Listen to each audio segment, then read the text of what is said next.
Pera? Wala ka? Sipag? Meron ka ba? Baka wala ka rin, kaya wala kang asenso.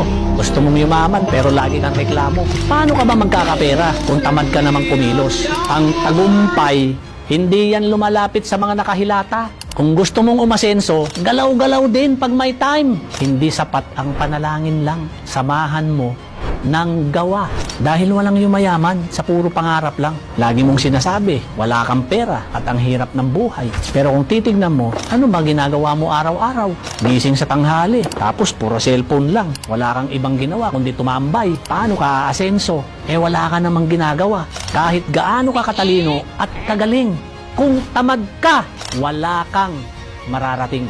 Magtrabaho ka, magsumikap ka, magtiis ka. Dahil ang mundo ng pera, sipag at tiyaga ang puhunan. Kung gusto mong umasenso, simulan mo yan sa mindset mo. Huwag kang umasa sa ayuda o tulong ng ibang tao. Maghanap ka ng extra income. Mag-aral ka at matutong dumiskarte. Tandaan mo na walang imposible sa taong porsigido at masipag.